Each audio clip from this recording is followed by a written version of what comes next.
Bonjour, je suis Stéphane Kapitaniuk, un des cofondateurs du site toutpoursagloire.com. Tu es sur le point de commencer à écouter un webinaire, donc c'est un événement en direct habituellement et là tu vas regarder la rediffusion. Donc c'est possible que certaines annonces ne sont plus d'actualité, pardonne-nous.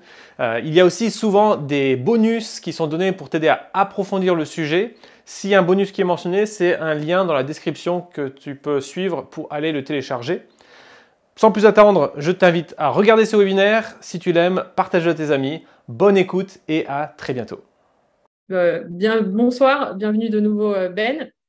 Pour ceux qui ne le connaissent pas, Ben est un de nos blogueurs sur Tout pour sa gloire, donc vous pourrez après aller visiter son blog où tu parles beaucoup de l'Église, de la mission aussi, d'autres sujets qui te tiennent à cœur.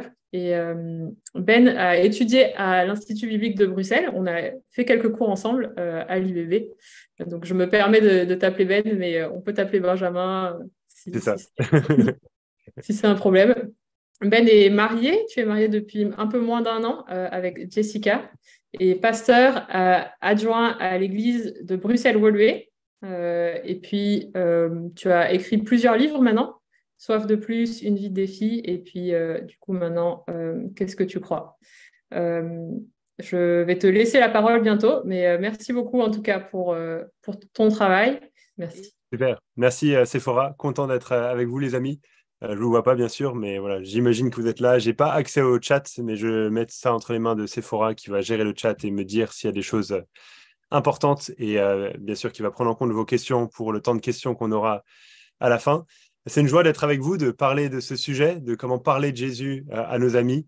De l'instant, c'est notre grand privilège, mais c'est aussi notre grand défi. Et j'imagine que si vous êtes là, c'est que vous trouvez que c'est un défi aussi. Et donc, j'aimerais que ce soit un temps d'encouragement pour chacun de nous, qu'on puisse s'encourager dans ce rôle qu'on va avoir où on parle de Jésus à nos amis. Alors, j'ai mis quelque chose à l'écran, vous devriez le voir normalement pour vous aider à suivre et que vous n'ayez pas juste ma tête pendant tout le temps qu'on a ce soir. Peut-être que ça sera plus sympa. Mais parler de Jésus, donc c'est le thème de ce temps qu'on a ensemble, c'est ce qu'on veut tous faire. Je pense que chacun de vous qui êtes ici ce soir, vous avez ce désir de parler de Jésus à vos amis, à ceux qui vous entourent. Personne n'est en train de se dire ah oui, oui, Jésus est mon sauveur, il m'a sauvé pour l'éternité. Bah non, je vais en parler à personne, hein. Je garde ça pour moi. On n'est pas aussi égoïste que ça, en tout cas de manière externe. Et on a tous un désir de parler de Jésus, de faire connaître la bonne nouvelle, de faire connaître le message de l'évangile. Mais il faut reconnaître qu'on galère tous. Et on galère tous pour savoir comment oser dire qu'on est chrétien, comment oser aborder le sujet de la foi, alors qu'on a peur peut-être d'être moqué, d'être un peu vu de travers, on a peur d'être mal compris, que les gens nous mettent un peu dans une case et qu'ils ne comprennent pas vraiment ce qu'on veut dire et ce que l'on est en tant que chrétien. Ça peut être difficile aussi de trouver le bon moment pour parler de l'évangile à nos amis. On a peut-être au travail des collègues avec qui on va parler de l'évangile. Et bien sûr, quand le travail, c'est le moment de travailler et pas juste de passer du temps à discuter. Et donc, de trouver un moment où on peut avoir des discussions un petit peu plus profondes, aller plus loin que simplement dire qu'on est chrétien, qu'on va à l'église. Comment parler du message de l'évangile lui-même. Et c'est aussi difficile de savoir quoi dire. Qu'est-ce qu'on doit dire quand on a une occasion de parler de l'évangile? Quand un ami vous demande, mais toi, au fond, qu'est-ce que tu crois? Bon, c'est le titre du livre que j'ai écrit, justement, c'était ça un peu le but. Mais quand on vous pose cette question, quoi dire? On n'a pas 10 minutes, on n'a pas 30 minutes, on a peut-être 30 secondes. Qu'est-ce qu'on doit dire? Donc, j'espère montrer que c'est difficile. Si vous n'êtes pas convaincu que c'est difficile, si vous trouvez ça facile, tout le reste d'entre nous, on trouve ça difficile. Et j'espère que ce soir, ça peut nous encourager pour nous motiver et nous équiper à partager la bonne nouvelle. Je n'ai pas de grand secret à vous donner. Si vous cherchez un secret, vous pouvez aller sur notre vidéo YouTube. Peut-être que vous trouverez ça ailleurs, mais pas ici.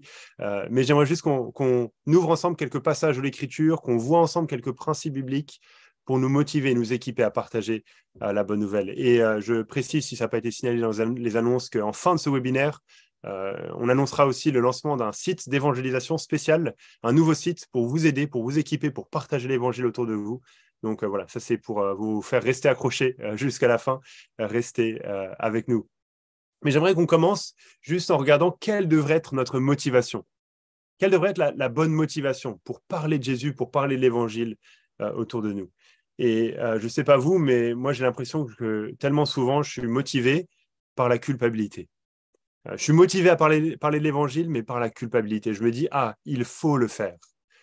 Et dans le sens, ça part d'un bon sentiment. Je réalise que l'évangile, le message de l'évangile, on le verra, parle d'un salut éternel, le pardon des péchés pour l'éternité, d'échapper au jugement qu'on mérite. Mais on sait que tous ceux qui ne passent pas leur foi en Jésus sont sous ce jugement qu'ils ont mérité en raison de leurs péchés. Et donc, on peut être motivé par la culpabilité de se dire mais je dois le faire, je dois parler de l'évangile, sinon ce serait ma faute si certains ne croient pas en Jésus. Ou alors être motivé par la culpabilité en se disant mais c'est ce qu'un bon chrétien devrait faire, c'est ce qu'un chrétien mature devrait faire, d'être tout le temps en train de parler de l'évangile autour de lui. Et on voit comme on est tellement loin de cela. Et on ressent la culpabilité. Et donc on se dit il faut que je fasse plus, il faut que je fasse plus, il faut que je parle de Jésus. Ou peut-être on est motivé par la culpabilité quand on est confronté à quelqu'un qui est vraiment passionné d'évangélisation, quelqu'un qui, pour lui, ça a l'air facile de parler de Jésus autour de lui, d'ouvrir les discussions, de mener les discussions à l'évangile. Et on se dit, mais moi, je suis tellement loin de ça. Et cette personne vient nous voir et nous dit, alors, tu as parlé de l'évangile à combien de personnes aujourd'hui? On se dit, wow, il est vraiment dans une autre catégorie et moi, je suis tellement loin. Mais on n'a pas besoin d'être motivé par la culpabilité. Et j'aimerais ce soir qu'on revienne à une motivation plus profonde, plus biblique, plus puissante. J'aimerais qu'on lise quelques versets dans 2 Corinthiens 5 qui nous aident à creuser, à voir cette motivation. Je vais vous lire ces versets, je ne vais pas les afficher à l'écran. C'était trop compliqué de faire copier-coller, etc. Mais si vous avez une Bible, prenez-la. Si vous n'avez pas de Bible, écoutez bien. Dans 2 Corinthiens 5, je vais lire les versets 14 et 15 et les versets 19 à 21 pour voir quelle est la bonne motivation pour parler de Jésus autour de nous. 2 Corinthiens 5, verset 14. « Car l'amour du Christ nous étreint, nous qui avons discerné ceci. Un seul est mort pour tous, donc tous sont morts. Il est mort pour tous, afin que les vivants ne vivent plus pour eux-mêmes, mais pour celui qui est mort et ressuscité pour eux. » Puis verset 19. « Car Dieu était en Christ, réconciliant le monde avec lui-même, sans tenir compte aux hommes de leurs fautes. Et il a mis en nous la parole de la réconciliation. Nous sommes donc ambassadeurs pour Christ, comme si Dieu exhortait par nous. Nous vous en supplions au nom de Christ, soyez réconciliés avec Dieu.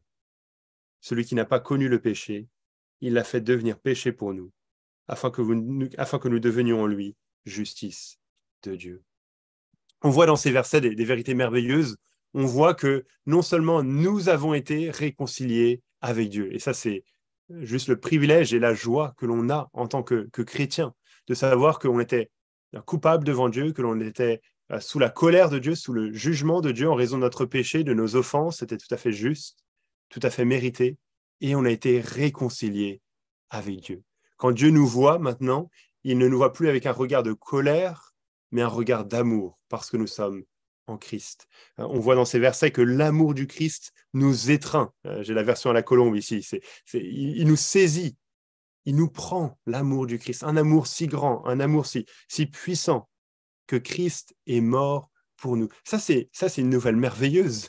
Et ça, dans un sens, c'est une motivation puissante à pouvoir parler de l'évangile autour de nous. On a été réconciliés avec Dieu.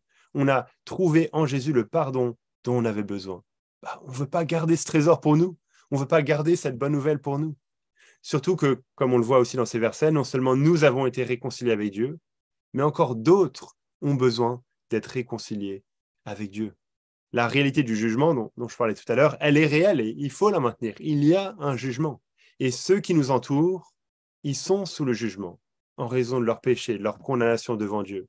Et la seule manière d'échapper à ce jugement, c'est l'œuvre et la personne de Jésus-Christ. C'est la vie, la mort, la résurrection de Jésus en notre faveur. C'est le seul moyen de pouvoir régler réellement le problème du péché. Et donc, c'est pour ça que nous voulons supplier, comme il le dit dans ces versets, au nom de Christ, soyez réconciliés avec Dieu. C'est ça la bonne motivation, de réaliser que non seulement nous, on a été réconciliés avec Dieu, mais aussi d'autres autour de nous ont besoin d'être réconciliés avec Dieu. Et donc, c'est une motivation pour nous à réaliser qu'on n'a pas un message de condamnation à partager autour de nous. On n'a pas un message où on a à avoir honte. C'est vrai que on doit être conscient du fait, et on va le voir, qu'on peut être moqué, on peut être rejeté, presque même persécuté pour certains frères et sœurs dans le monde pour notre foi. Mais ultimement, ce n'est pas un mauvais message qu'on proclame, ce n'est pas un faux message, c'est un message qui est vrai, c'est un message dont tous ceux qui nous entourent ont besoin, un message de réconciliation. Et c'est là la motivation la plus puissante pour partager l'évangile, pour parler de Jésus. Et peut-être que vous êtes venus ce soir et vous avez vraiment perdu cette motivation, perdu ce désir, ce zèle pour parler de Jésus autour de vous, que vous aviez peut-être au début de votre vie chrétienne. Ben, priez. Priez pour que Dieu vous ouvre les yeux pour voir à nouveau la beauté de l'évangile, la grandeur de sa grâce, combien il vous a réconcilié avec lui. Priez pour qu'il vous ouvre les yeux, pour que vous voyez l'état de perdition de ceux qui vous entourent, combien ils ont besoin d'être réconciliés avec Dieu et combien vous avez, vous, ce message de réconciliation que vous pouvez annoncer. Peut-être que si on a perdu la motivation, on a besoin de juste passer du temps à étudier cet évangile. Lire la lettre aux Romains, par exemple, qui expose de manière magistrale cette bonne nouvelle, dans tous les détails, non seulement la condamnation qui est réelle, mais aussi la grandeur de la grâce de Dieu. C'est ça la motivation la plus profonde pour nous. Et donc, je veux juste m'assurer au début de ce webinaire qu'on ait tous en tête la bonne motivation pour faire cela. Ce n'est pas la culpabilité, mais c'est l'évangile lui-même, au final. Alors, mon but ce soir, c'est pas de vous garder pour toute la soirée, vous inquiétez pas, mais j'aimerais partager dans ce webinaire un passage clé, 4 choses sur le contenu de l'évangile qu'on ne doit pas rater et 10 conseils pratiques. Un passage clé qu'on va voir tout de suite, 4 choses qu'il ne faut vraiment pas rater sur le contenu de l'évangile lui-même, et puis terminer avec 10 conseils pratiques qui seront un peu des trucs plus dans tous les sens, mais pour nous équiper, pour parler de Jésus à nos amis. Ça va ? Super, alors on avance.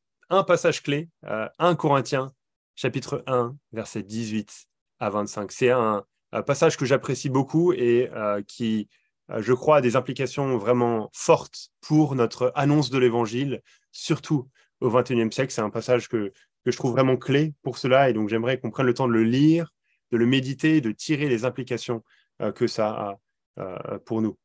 Donc je vais l'afficher à l'écran, celui-là je l'ai à l'écran. 1 Corinthiens 1, et je vais lire les versets 18 jusqu'au verset 25. On va passer un peu de temps à méditer ces versets et puis à tirer quelques implications pour notre pratique de l'évangélisation. Donc 1 Corinthiens chapitre 1, Paul écrit à partir du verset 18 « Car la parole de la croix est folie pour ceux qui périssent, mais pour nous qui sommes sauvés, elle est puissance de Dieu. Aussi est-il écrit « Je détruirai la sagesse des sages et j'anéantirai l'intelligence des intelligents. Où est le sage ? Où est le scribe ? Où est le contestataire de ce siècle ?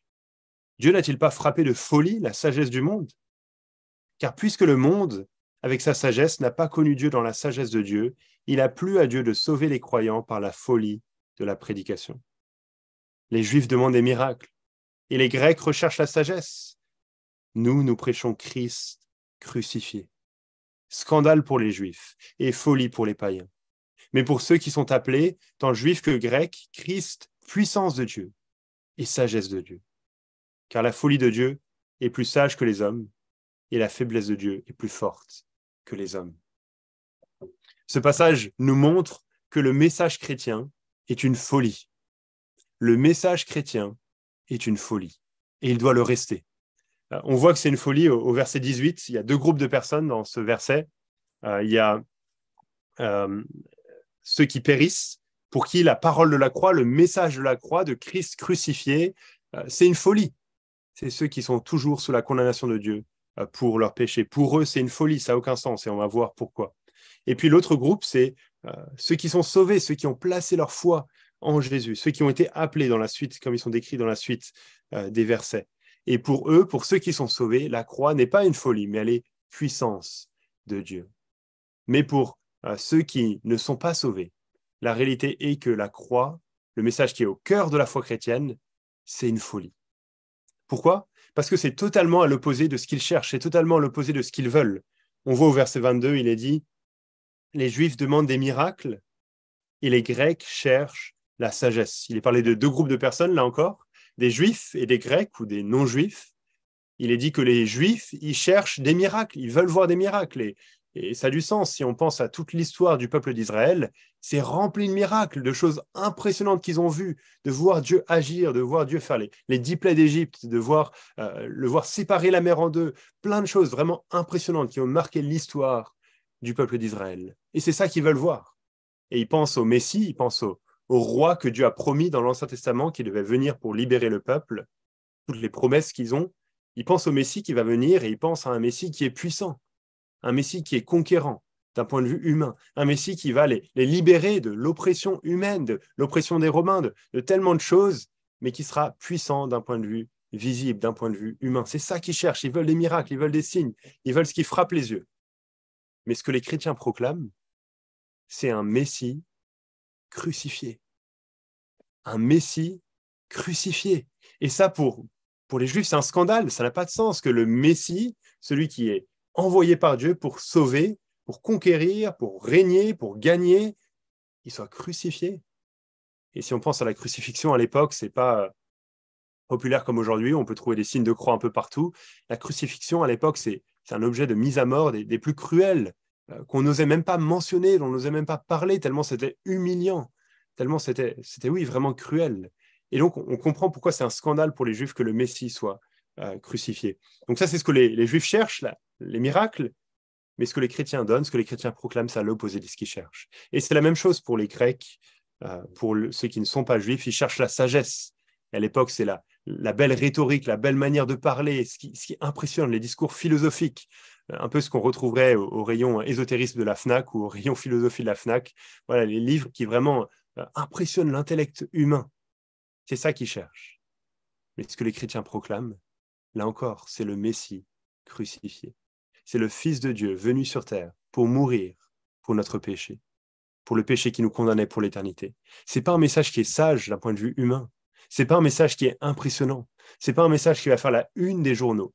Et pourtant, c'est ça qui est le contenu même de la foi chrétienne.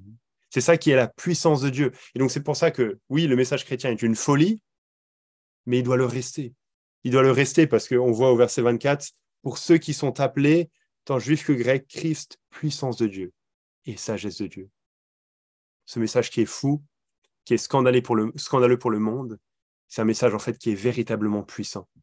Pourquoi ? Parce que c'est le seul message qui sauve.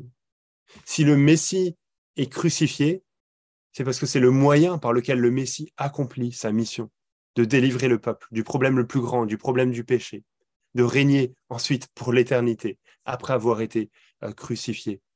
Il y a un seul moyen par lequel les êtres humains peuvent être en bonne relation avec le Dieu de l'univers, c'est au travers de la croix.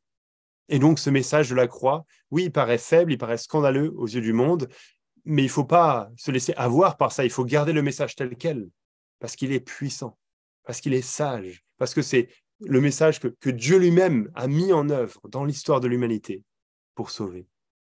Alors, quelques implications de cela pour notre annonce de l'Évangile. Qu'est-ce que ça veut dire pour nous alors qu'on cherche à partager l'Évangile autour de nous ? D'abord, il faut réaliser qu'on ne pourra jamais rendre la foi chrétienne cool ou populaire. On a ce désir, n'est-ce pas, que tout le monde devienne chrétien, que la foi chrétienne soit acceptée par tous, et peut-être encore plus dans nos contextes où les chrétiens sont un peu vus comme voilà, des gens qui n'utilisent pas trop leur cerveau, hein, qui sont un peu à côté, qui ne sont pas très intelligents, qui sont un peu bizarres. On a envie d'être acceptés. On a envie que le christianisme soit plus populaire, que le christianisme soit même un peu mis en avant. On a envie de gagner en crédibilité. Mais on doit réaliser que le christianisme, s'il est centré vraiment sur la croix, sur le message de la croix, il ne pourra jamais être vraiment populaire. Il ne pourra jamais être cool aux yeux du monde. Parce qu'au cœur de la foi chrétienne, il y a quelque chose qui est scandaleux pour le monde. Il y a quelque chose qui est fou pour le monde. Et donc, il faut même se méfier, je dirais, quand un message qui se dit chrétien devient populaire et, en sens, accepté par tout le monde et que plaît à tout le monde. On peut se demander, mais est-ce que la croix a été mise en avant de manière explicite ? Et pas juste dans le sens de simplement dire Jésus est mort sur la croix, mais d'expliquer pourquoi. Expliquer la réalité du péché qui a donné lieu à la croix, la réalité du jugement, la réalité de l'enfer, toutes ces vérités-là qui rendent la croix nécessaire et la croix si belle. on ne pourra jamais rendre le christianisme populaire. Alors bien évidemment qu'on veut chercher à partager l'évangile au plus de monde possible. Et si les gens acceptent l'évangile, on se réjouit de cela, on veut que ça soit le cas. Mais on doit réaliser qu'au cœur de la foi chrétienne, il y a quelque chose qui est scandaleux pour le monde et qu'on ne pourra pas changer ça. Et qu'il ne faut pas changer ça. Deuxième implication, réalisons que la forme évolue et doit évoluer, mais le fond ne doit pas changer. Comme on le voit dans ce passage, le fond de l'évangile, c'est le message de la croix. Et ça ne change pas. Oui, la société change, oui, le monde évolue. Et encore récemment, j'avais quelqu'un qui me disait, qui n'est pas croyant, qui me disait, oui, mais toi, tu es pasteur maintenant, mais ça a bien changé, hein, le message de la Bible. Maintenant, ça doit changer. Et je n'avais pas eu le temps de lui parler énormément, mais j'aurais voulu me poser avec lui et lui expliquer le fond ne change pas, le message lui-même est le même, les vérités sont les mêmes, l'être humain est toujours aussi pécheur qu'au début de l'humanité. Et la croix est toujours la seule solution.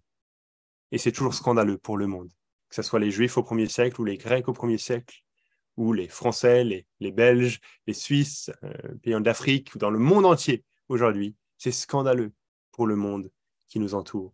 Donc le fond ne doit pas changer. Mais oui, la forme peut et doit même évoluer. C'est normal, bien évidemment, qu'on ne partage plus l'évangile de la même manière, avec les mêmes mots qu'il y a 2000 ans. Et c'est dommage de faire l'amalgame parfois entre la forme et le fond, et de penser on doit garder la même forme, et on a des flyers vraiment vieux qui sont faits sur Paint et avec des vieilles polices, etc. Et on se dit non, on doit garder ça tel quel. C'est qu'on n'a pas compris la distinction entre la forme et le fond, que le message lui-même est le même. Le message de la croix doit être explicite. C'est ça le plus important. Mais on veut le dire avec les mots d'aujourd'hui pour que les gens d'aujourd'hui comprennent, et d'une manière qui ne va pas les scandaliser par autre chose que la croix. Ce n'est pas l'apparence du flyer qu'on leur donne qui doit les scandaliser, mais le message de la croix qui est expliqué dans le flyer qu'on leur donne. C'est juste une image, bien sûr, mais on aura le temps d'y revenir un peu plus tard. Troisième implication, nous n'avons rien de plus impressionnant à offrir que la croix. Je ne sais pas si vous avez déjà rencontré quelqu'un qui vous disait « Ah, mais moi, si je voyais un miracle, je croirais en Dieu. Il faut juste que je vois un miracle. » Et puis, oui, je croirais en Dieu. Et honnêtement, c'est tentant de croire ça, de se dire « Ah, mais oui, mais si seulement il y avait des miracles, les gens croiraient. Les gens, enfin, pourraient se convertir. » Alors déjà, c'est un peu naïf de croire ça. Si on regarde le temps de Jésus, les Juifs ont vu beaucoup de miracles. Et pourtant, certains d'entre eux, pas tous, mais certains d'entre eux sont restés vraiment fermés à l'Évangile. Mais surtout, on doit réaliser qu'on n'a rien de plus impressionnant à offrir à ce monde que le message de la croix. Ce ne serait pas si impressionnant que ça de faire des miracles, de faire toutes sortes de choses qui frappent les yeux humains. Mais ce qui est vraiment impressionnant, c'est qu'on puisse offrir au monde qui nous entoure une solution au problème du péché. Une solution par laquelle Dieu traite le péché, alors que Jésus paye à notre place. Il n'est pas injuste, il ne met pas la poussière sous le tapis. Et une solution par laquelle Dieu nous aime et nous pardonne. Et de manière totalement entière, totalement gratuite, pas sur la base de nos efforts. Ça, c'est vraiment impressionnant. Et ça, c'est ce que la croix permet. C'est ce que le message de la croix offre. C'est ça qui est vraiment impressionnant.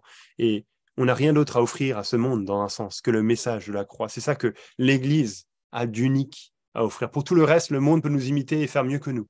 Mais pour le message de la croix, le message qui répond aux besoins du pardon des péchés, alors ça, c'est unique et c'est seulement Jésus qui peut apporter cela.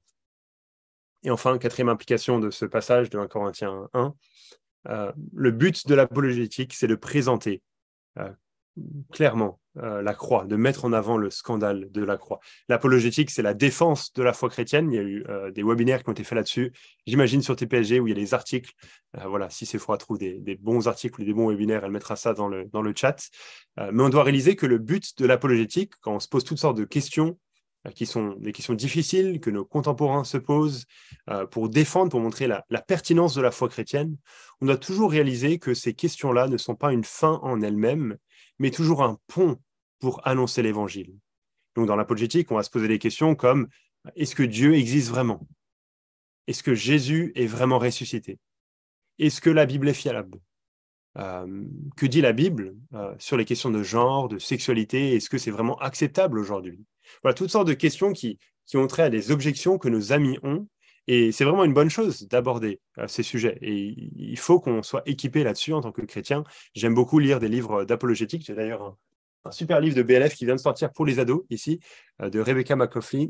Je ne sais plus trop comment on prononce son nom, il est un peu difficile, mais il est excellent. 10 questions que tu devrais te poser sur le christianisme. C'est la version plus courte d'un livre qu'elle a écrit pour tout le monde, pour aussi les adultes, et où elle aborde de manière très pertinente des sujets pour montrer qu'on peut vraiment défendre, Bible en main, et avec notre raison, avec toute notre raison, la pertinence de la foi chrétienne. Et donc j'aime ces livres, je les recommande, mais on doit toujours réaliser, toujours garder en tête qu'on ne veut pas rester dans ces questions-là comme des impasses, mais que ces questions-là sont des ponts pour qu'on puisse partager la bonne nouvelle, pour qu'on puisse partager l'évangile. Parce que ultimement, ce qui va sauver les gens qui nous entourent, c'est pas s'ils ont la réponse à toutes leurs objections par rapport à la foi chrétienne, mais c'est de réaliser qu'ils sont pécheurs et qu'ils ont besoin d'un sauveur, et que Jésus est ce sauveur. Et donc oui, faisons de l'apologétique, parlons de l'apologétique, mais cherchons à en faire un pont pour le partage de la bonne nouvelle. Alors ça, les amis, c'était un passage clé pour mettre des bases, des fondements dans notre annonce de l'Évangile quand on parle de Jésus à nos amis. Maintenant, j'aimerais partager 4 choses sur le contenu à ne pas rater. 4 choses sur le contenu de l'Évangile qu'il ne faut surtout pas rater. Et c'est vraiment clé d'avoir ça en tête, de ne pas passer à côté du contenu de l'Évangile. Donc, 4 points ici. D'abord, il faut connaître l'Évangile pour pouvoir le partager. Il faut connaître l'Évangile pour pouvoir le partager. Parce que quand on parle de l'Évangile, de la bonne nouvelle qui est au cœur de la foi chrétienne, on parle d'un message de salut éternel. On ne veut pas dire n'importe quoi. Le salut éternel des gens est en jeu. On ne veut pas se tromper sur le contenu de l'Évangile. On ne veut pas dire quelque chose qui est à moitié vrai seulement. On veut expliquer l'Évangile tel qu'il est présenté dans la Bible. C'est vraiment hyper important. Mais aussi parce que plus on le connaît, plus on sera à l'aise pour communiquer l'Évangile. Et on va voir ça un peu plus tard. Mais plus on connaîtra l'Évangile, plus, comme on l'a vu, on sera motivé à le partager. C'est ça qui va nous motiver à le partager.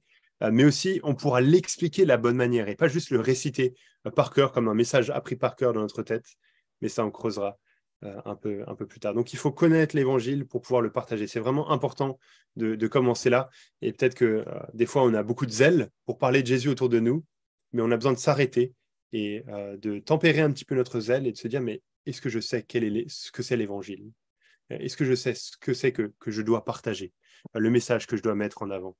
Je me souviens toujours, et j'ai peut-être raconté cette anecdote dans d'autres contextes, mais une fois que je suis devenu chrétien, j'étais dernière année de lycée en France, en terminale, et j'avais un ami avec qui on parlait de plein de sujets par rapport à la foi chrétienne, un peu tous les sujets apologétiques que j'ai mentionnés plus haut, l'existence de Dieu, la création, toutes sortes de Bible et sciences, voilà, tellement de choses, la fiabilité de la Bible, des sujets intéressants. Mais à la fin de l'année, je me suis fait la réflexion, mais en fait, on a très peu parlé de l'essentiel, on a très peu parlé de la croix, on a très peu parlé de l'évangile lui-même, du salut dont mon ami a besoin, de son péché. Et j'ai vraiment été repris par rapport à ça. Et ça m'a amené une réflexion de me dire, mais est-ce que je connais au moins l'évangile? Alors bien sûr, je connaissais les éléments de l'évangile, j'étais chrétien, j'avais cru en l'évangile, mais de pouvoir synthétiser ces choses, de pouvoir vraiment les avoir en clair dans ma tête, dans mon esprit, pour pouvoir les repartager autour de moi. Je me suis assis et je me souviens que j'avais fait des schémas et j'avais essayé de retrouver des versets, des livres, etc. pour pouvoir dire, ok, voilà, mais comment est-ce que je pourrais présenter l'évangile? C'est quoi le message central de la foi chrétienne? C'est vraiment important de commencer par là. Et dans le sens, c'est un peu ce que j'ai essayé de faire c'était pas le moment pub, même si c'est un peu le moment pub, dans Qu'est-ce que tu crois, le livre qui a déjà été mentionné au début. C'est simplement un livre qui présente l'évangile, les éléments essentiels de l'évangile. J'ai pas voulu aller dans tous les détails, mais j'ai vraiment voulu dire, mais si voilà, j'ai un ami qui me pose la question, qu'est-ce que tu crois, et que j'ai juste 1 heure, voilà ce que je lui dirais. Ou j'ai juste un livre, voilà ce que je lui dirais dans l'essentiel, les éléments essentiels de l'évangile. Donc, si vous cherchez à creuser un petit peu ça, peut-être vous pouvez prendre ce livre un peu comme une base. Il n'est encore pas que c'est parfait et c'est à soumettre à l'autorité de l'écriture, bien évidemment, mais qui peut vous aider à voir quels sont les éléments clés quand on partage l'évangile, quels sont un peu les fondements quand on partage l'évangile. Et l'autre livre que je recommanderais, en fait, celui que je recommande même encore plus pour vous en tant que croyant, c'est celui-ci, Qu'est-ce que l'évangile de Greg Gilbert. qui aident à s'intéresser justement à cette question, qu'est-ce que l'évangile? C'est quoi? Quand on veut partager le contenu de l'évangile, qu'est-ce qu'on devrait avoir en tête? Et donc voilà, ça je vous le recommande aussi fortement. Et donc, je ne vais pas ici maintenant réciter mon livre dans un sens, parcourir les éléments clés de l'évangile, mais j'aimerais juste mettre l'emphase sur deux, trois éléments qui sont utiles à avoir en tête, là où souvent on a un peu plus de mal. Et ça dans les points 2 et 3 surtout. Donc, deuxième chose sur le contenu, on doit réaliser que la mauvaise nouvelle fait briller la bonne nouvelle. On a parfois tendance, un peu malheureusement, je trouve, à résumer l'évangile, à simplement dire Dieu est amour, mais Dieu t'aime. Et c'est là qu'on commence avec les gens. Et bien évidemment que la Bible met en avant l'amour de Dieu, et c'est honnêtement un thème central de l'Écriture qui montre la grâce, la bonté de Dieu, l'amour de Dieu. Mais pour que cet amour de Dieu ait vraiment un sens, pour qu'il ait vraiment une profondeur, pour qu'il ait du relief, qu'il ait du poids dans un sens, on a besoin de le comprendre à la lumière d'autres vérités, d'autres réalités. Et on doit réaliser que l'amour de Dieu n'a pas de sens sans la réalité du péché, sans la réalité du jugement, sans la réalité de l'enfer. Ce sont ces vérités-là, ces vérités qui sont sombres, qui gênent, qui fâchent, ce sont ces vérités-là qui donnent du poids, qui donnent du relief, qui donnent de toute sa valeur, en fait, tout ce que l'amour de Dieu est. Et on doit avoir ces vérités en tête. Et l'exemple qu'on donne parfois, et ce n'est pas de moi, et je ne sais pas d'où ça vient à la base, mais voilà, j'ai entendu, je répète, imagine que tu sois au bord de la mer et quelqu'un est en haut d'une falaise et il te dit de loin « Ah, mais je t'aime !» Et puis il se jette de la falaise dans la mer et puis il se noie. On se dirait « Mais c'est stupide ce que tu as fait, mon ami. En quoi est-ce que ce que tu as fait est une preuve d'amour ?» C'est un peu comme ça si on dit simplement que Dieu nous aime sans expliquer pourquoi, sans donner un cadre, un contexte à cet amour. Et c'est différent quand, par exemple, si on reprend la même illustration, quelqu'un, si tu es dans la mer en train de te noyer, saute de la falaise pour te sauver, pour te ramener à la surface et te sauver de la noyade. Là, c'est différent. Là, on comprend en quoi son acte est un acte empreint d'amour et pas juste un geste qui n'a pas de sens. Et quand on voit l'Écriture, quand on lit ce que l'Écriture enseigne, on voit la réalité sombre, mais sérieuse de notre péché, de la rébellion de l'être humain envers Dieu. On voit la corruption de l'être humain. Si on regarde la lettre aux Romains, par exemple, dans la lettre aux Romains, comme je le disais plus tôt, Paul expose l'évangile, la bonne nouvelle de la foi, de la grâce de Dieu en Jésus qu'on peut avoir par la foi. Mais il explique pour cela la réalité de la condamnation. Il commence dans Romains 1, verset 18, la colère de Dieu se révèle du ciel contre toute impiété et toute injustice des hommes qui retiennent injustement la vérité captive. Et il met en avant combien l'être humain a rejeté Dieu, qui s'est révélé à tous, combien l'être humain a mis de côté, a étouffé la vérité que Dieu lui a révélée. Et il dit beaucoup d'autres choses.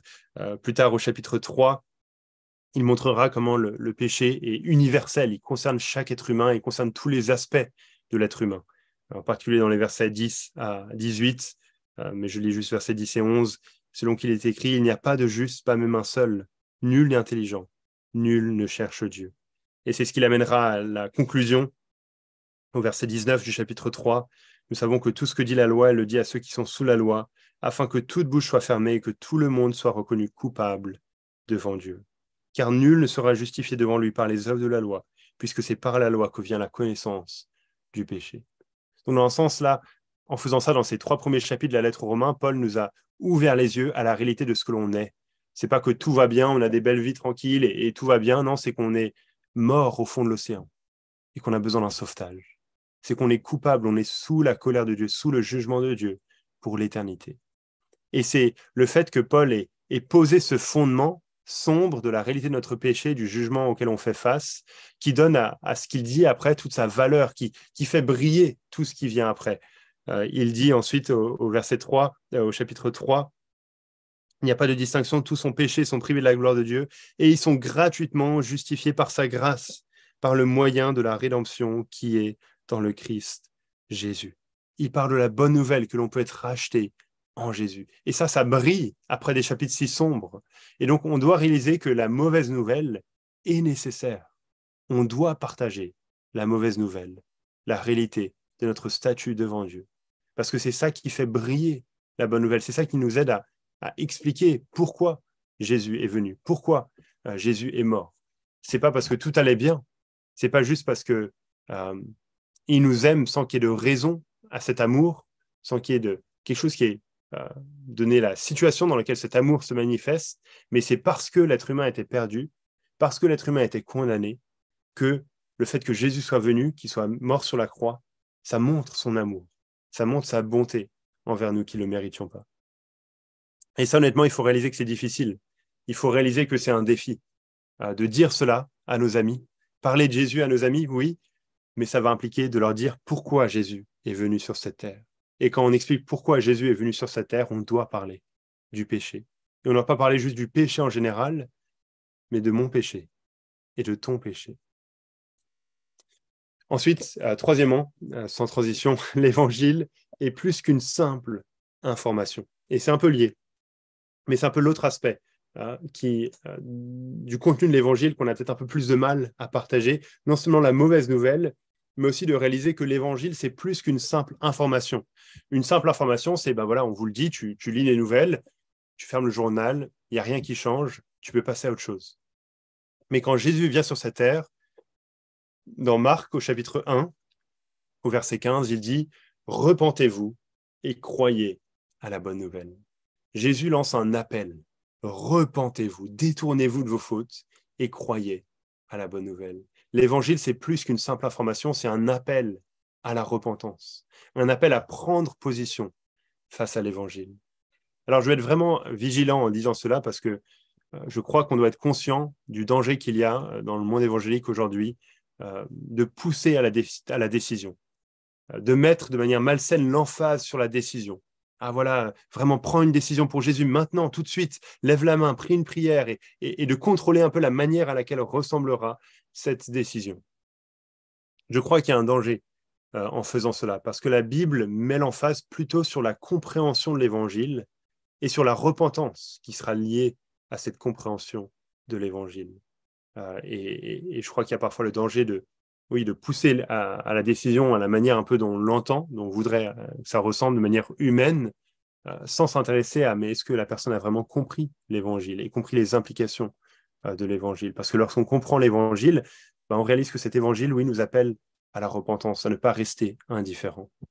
Mais je ne veux pas diminuer le fait qu'on doit mettre en avant le fait que l'Évangile appelle à une réaction, à se dire mais est-ce que c'est vrai ou est-ce que c'est faux? Parce que si c'est vrai, alors je dois le prendre au sérieux. Si Jésus est réellement venu pour les pécheurs et si moi je suis pécheur, alors j'ai besoin de lui et j'ai besoin de me confier en lui. Dans le livre « Qu'est-ce que tu crois ?» je compare un peu le message de l'Évangile à une alarme incendie. Si l'alarme incendie retentit là où vous êtes, vous avez deux options, rester ou fuir. Soit vous vous dites c'est une fausse alarme et donc je reste sur place, je ne fais rien. Soit vous dites il y a vraiment le feu et donc je fuis. Mais vous ne pouvez pas ignorer, vous ne pouvez pas dire peut-être que c'est vrai, peut-être que c'est faux, je verrai plus tard. Non, faire ça, ça voudrait dire il n'y a pas vraiment le feu dans le bâtiment, vous ne croyez pas vraiment qu'il y a le feu dans le bâtiment, parce que si vous croyez que c'est vrai, alors vous allez fuir. Et c'est un peu la même chose, l'évangile est une alarme incendie qui nous appelle à une réaction, à dire est-ce que c'est vrai ou est-ce que c'est faux, mais pas à rester entre deux chaises. Et on doit encourager nos amis à voir cela, à réaliser que l'évangile, c'est plus qu'une simple information. Et quand on partage l'évangile, on veut le partager plus que comme une simple information. Alors bien sûr, avec sagesse, et c'est pas de dire que de la première occasion qu'on a discuté, on veut dire, voilà maintenant ce que tu dois faire et les 5 étapes à suivre, etc. Mais montrer un peu de l'urgence de la situation et de la nécessité de se positionner face à Jésus. Et quatrième chose sur le contenu, il faut expliquer l'évangile. Et là, j'aimerais mettre en avant 2 choses. D'abord, le fait que quand on parle d'évangélisation, on doit avoir en tête l'annonce de l'évangile, l'annonce verbale de l'évangile avec des mots. C'est nous qui parlons, c'est nous qui communiquons l'évangile. Et là, on doit avoir en tête l'emphase que le Nouveau Testament met sur la prédication, sur, quand on voit Paul dans le livre des Actes, sur la persuasion, sur le fait qu'il va voir les gens et il veut leur communiquer l'évangile, il veut leur parler. Oui, je crois que c'est une distinction nécessaire à faire. Je suis attristé de voir parfois le danger de confondre l'évangélisation avec simplement le fait d'être un chrétien, mais de vivre de manière vertueuse. C'est une très bonne chose de vivre en tant que chrétien, d'aimer les gens, mais ce n'est pas en soi de l'évangélisation, c'est simplement faire ce qu'on devrait faire. Être chrétien, poursuivre la sainteté, aimer les autres, aimer le monde. Mais quand on parle d'évangélisation, il s'agit de communiquer l'évangile, de parler de l'évangile, de l'écrire, de le transmettre, d'expliquer les concepts pour qu'ils soient compris et qu'ils soient vécus. On doit réaliser aussi que il s'agit d'expliquer l'évangile. Il ne s'agit pas de simplement dire, pas de simplement réciter, mais il faut expliquer, il faut que les gens comprennent. Et ça, honnêtement, je parle un peu au Benjamin d'il y a quelques années, qui était passionné de la bonne nouvelle et qui avait un message appris par cœur et qui allait réciter pendant 10 minutes pendant que les gens n'écoutaient plus trop, justement. Je n'avais pas vraiment compris à cette époque-là qu'il s'agissait d'expliquer, de communiquer. Et donc, c'est-à-dire qu'on veut s'intéresser à la personne, à la manière dont elle va comprendre ce qu'on va dire, dont elle va le recevoir, le niveau de compréhension qu'elle a, le bagage religieux qu'elle a, et de s'assurer de ne pas simplement dire des mots, mais d'expliquer ce que ça signifie. Et ça voudrait dire que on veut, par exemple, qu'on ne va pas se contenter de discussions un peu spirituelles, mais où le contenu de ce que l'on signifie n'est pas très explicite.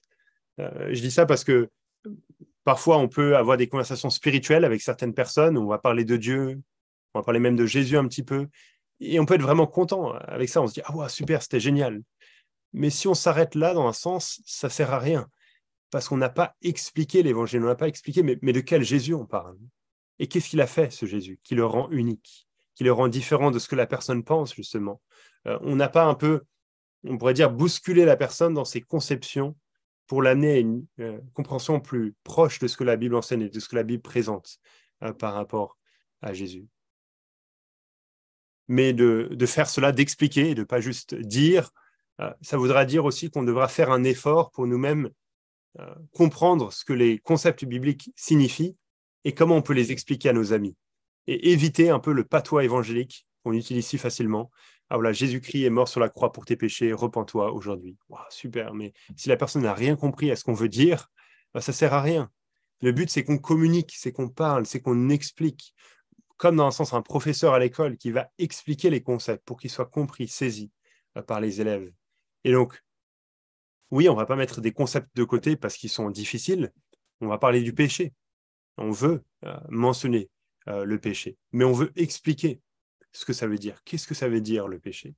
Est-ce que c'est juste quelque chose de mignon, un peu comme les gens ont en tête, peut-être prendre du chocolat, regarder un peu trop Netflix ou des choses comme ça? Ou est-ce que c'est quelque chose de bien plus grave, de bien plus sérieux? Est-ce que c'est juste qu'on est pas tous coupables et que personne n'est parfait? Ou est-ce que c'est plutôt, comme la Bible le présente, une offense personnelle envers Dieu? Que chacun de nous, de manière personnelle, individuelle, de notre propre responsabilité, on s'est rebellé contre Dieu, on a offensé le Dieu de l'univers. C'est ça le péché.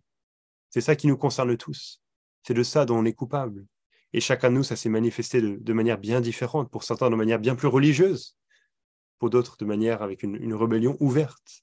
Mais pour tous, on est concerné. Donc, vous voyez, on ne veut pas juste dire le péché si la personne ne va rien comprendre de ce qu'on veut dire, mais on veut expliquer ce que ça signifie et s'assurer qu'elle le comprenne.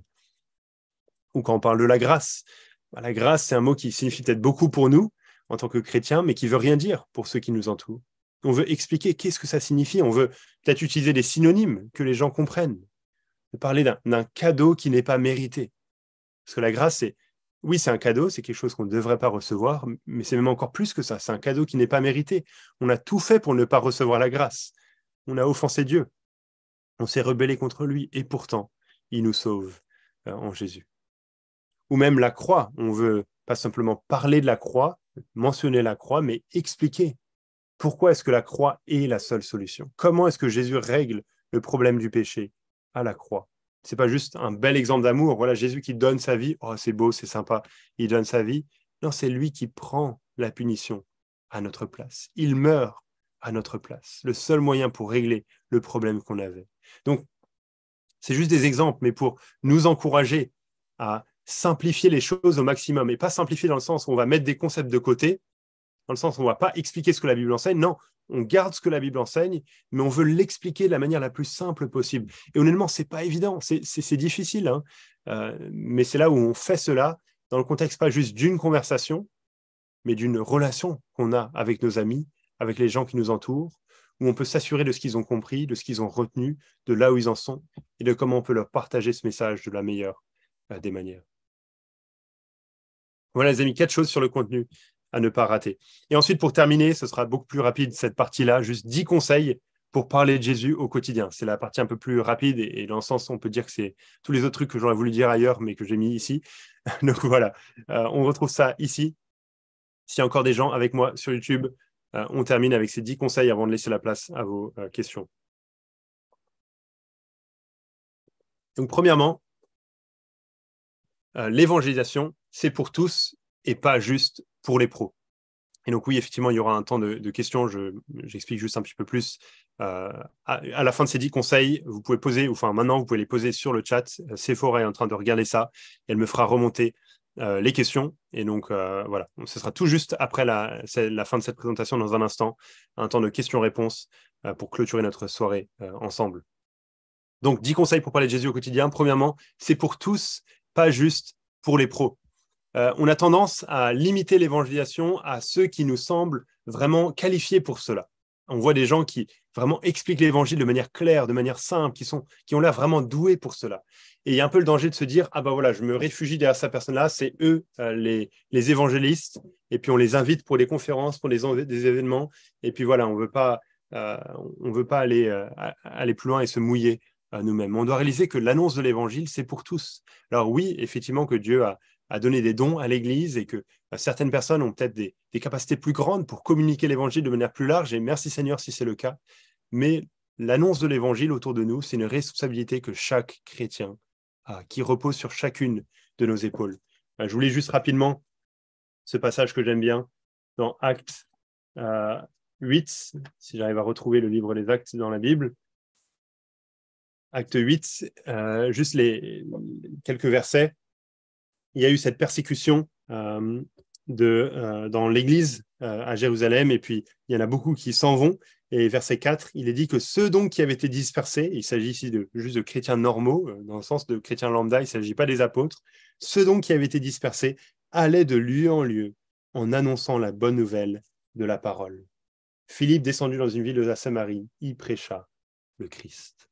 Et j'aime beaucoup ce verset parce qu'il est question de chrétiens normaux, on pourrait dire dans un sens, tous les chrétiens sont normaux, mais c'est pas les apôtres, c'est pas des pasteurs, c'est pas des prédicateurs, c'est juste chacun de nous qui sont dispersés, et là où ils sont, ils allaient de lieu en lieu en annonçant la bonne nouvelle de la parole. Et je crois qu'on a là juste là où on veut aller avec l'annonce de l'évangile. C'est pas juste réservé à certains et pas à d'autres, mais c'est chacun de nous dans la vie de tous les jours, là où on est. On veut parler de la bonne nouvelle. On veut parler du message qui a eu un impact si grand dans nos vies. On veut répandre cette bonne nouvelle autour de manière naturelle dans la vie de tous les jours, auprès de nos amis, auprès de nos collègues, auprès de notre famille.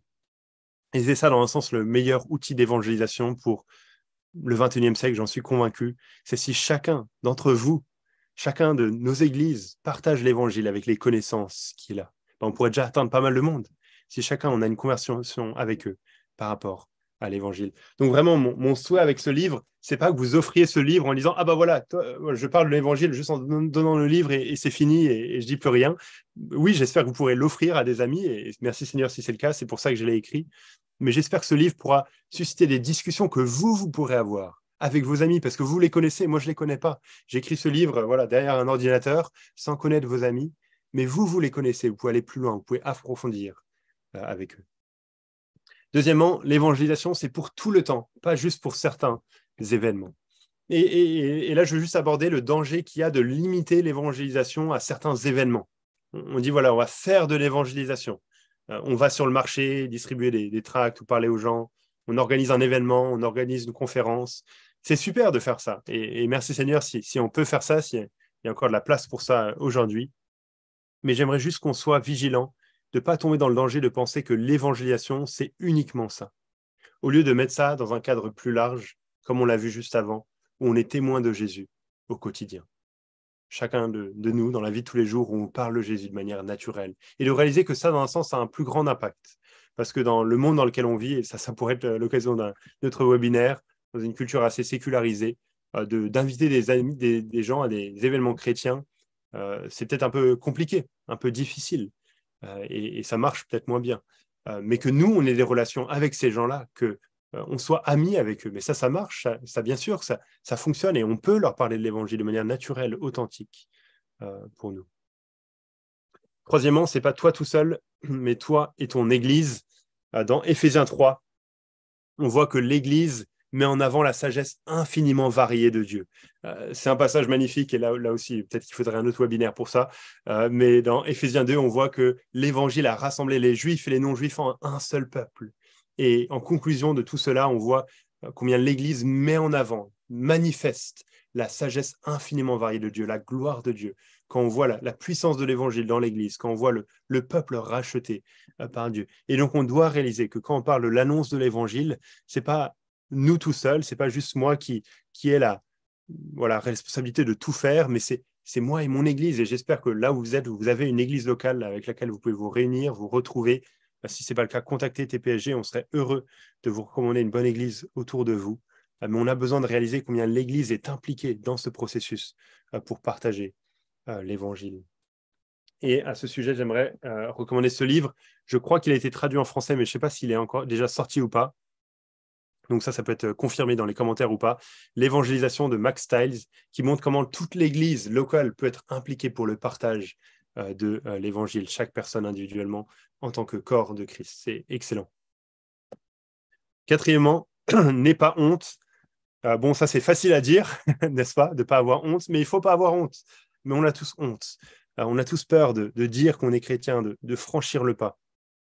Mais je vous encourage à ne pas avoir honte et à peut-être essayer, quand vous êtes confronté à un peu un changement dans votre vie, une nouvelle école, nouveau travail, nouveau logement, etc., du plus vite possible, de montrer, de faire savoir que vous êtes chrétien. Alors, ce n'est pas de se balader avec un panneau « Je suis chrétien » et j'aimerais vous parler de l'Évangile, mais c'est d'avoir des occasions de montrer de manière naturelle que ça fait partie de notre vie, que ça fait partie de notre quotidien. Et comme ça, vous êtes déjà classé comme quelqu'un de chrétien et ça peut donner un cadre pour les relations que vous aurez dans la suite et des conversations un peu plus profondes. Mais ultimement, je crois que ça aide de penser à la lumière de l'éternité, de réaliser que il n'y aura pas de regrets, même des moqueries, même des rejets, même des regards un peu de travers, si on parle de la bonne nouvelle, si on parle de l'Évangile, parce qu'on parle là encore d'un salut éternel. Donc ne pas avoir honte. Cinquièmement, apprends à écouter. On va aller un peu plus vite juste sur les derniers. Il y a le danger de juste... on sait tellement ce qu'on veut partager, on veut partager la bonne nouvelle et on parle sans apprendre à écouter l'autre. Et on doit apprendre à écouter ceux à qui on partage l'Évangile. On veut vraiment les connaître parce que c'est ça qui nous aidera à expliquer justement l'Évangile, comme on le disait, à pas juste réciter un message appris par cœur, mais à l'expliquer d'une manière qui est adaptée pour eux, à leur poser des questions pour voir là où ils en sont, pour voir les obstacles qu'ils ont, pour voir les erreurs de compréhension qu'ils ont, pour voir comment on devrait orienter un peu notre discours. On a besoin d'apprendre à écouter. Sixièmement, ne rentre pas dans des débats sans fin. C'est facile d'être bloqué un peu dans des débats où si quelqu'un ne croit pas, par exemple, à l'existence de Dieu, d'être bloqué là et de passer son temps à juste débattre de l'existence de Dieu sans pouvoir aller plus loin.